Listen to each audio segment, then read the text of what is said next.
So I think, just building up from what Liv said, I think, as women leaders, we also need to acknowledge that these are issues that do exist. I think, women do ourselves sometimes a little bit of disservice where we don't really think about the fact that, menstrual health, women's health issues, things that affect women like menopause, are issues that affect the workforce, are issues that we do need to take into account. I think, women leaders and capital providers have an immense role to play in reshaping philanthropy and investment. While we know that women funders think deeply about the way they give and what they give to close gender gaps, I think we need women to use their influence far more to shift capital, to advocate for policy change, and to create inclusive structures for the next generation. I think this has to be driven by the market. So women leaders need to push change through their wallets, through their voice. I think they need to, number one, fund boldly and strategically. When we talk about philanthropy that is aimed towards women or towards gender issues, it should not be termed as charity. It should, in fact, be given a power building lens and a power building focus. Women-led funds, feminist organizations, and social enterprises need unrestricted long-term funding to thrive.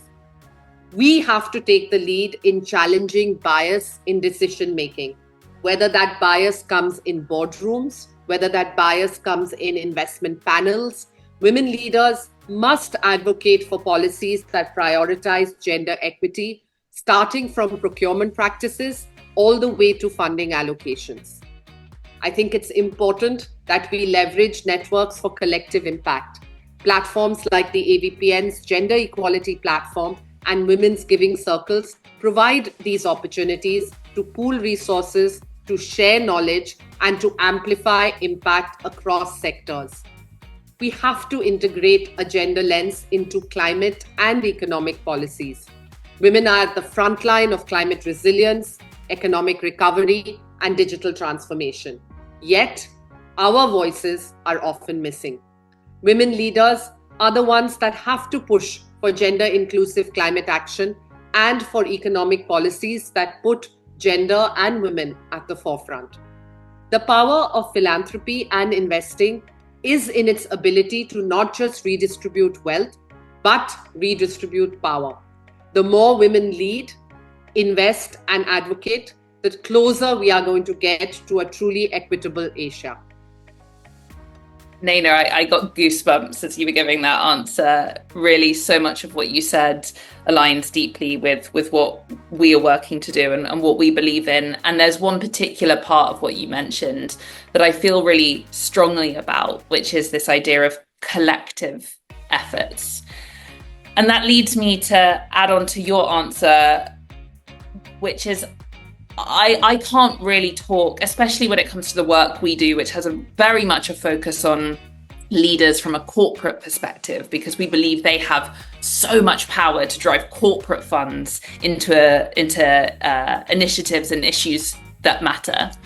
And so when I think about this kind of collective action through the lens of the corporate workspace, I can't talk about the role that women leaders play without talking about the role that male leaders play. And I'll tell you why.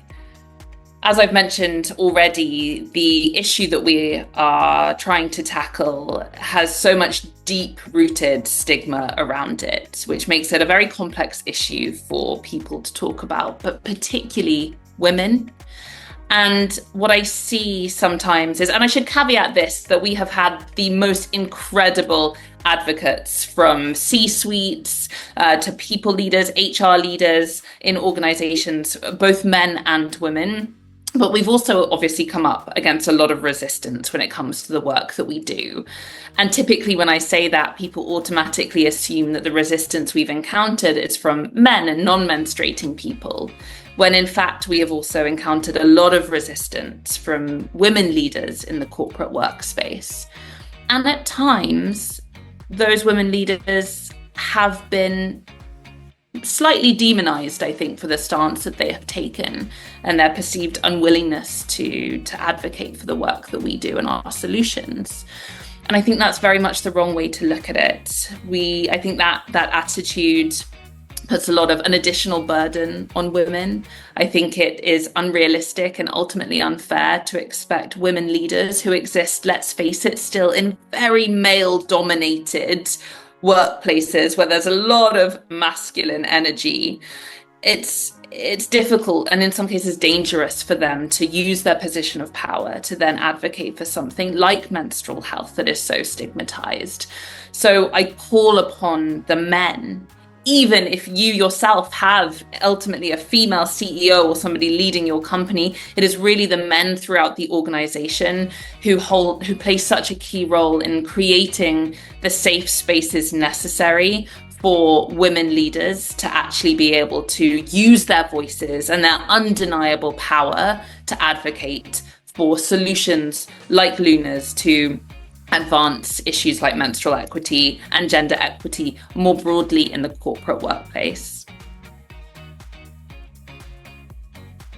I would like to actually call all women and all women leaders on this International Women's Day to move beyond just these conversations to real tangible action. If you're an investor or a funder, commit to investing with a gender lens and ensure that your capital actively supports women-led solutions.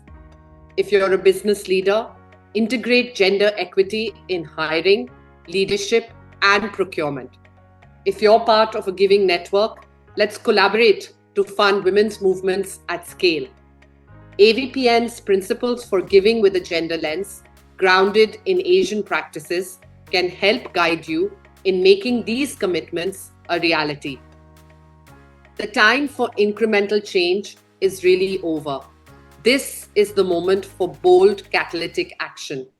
Visit the AVPN Gender Equality platform to see how you can be a part of this movement. Follow us on Instagram for insights on funding gender equality, and share this message and be a part of the change that we urgently need.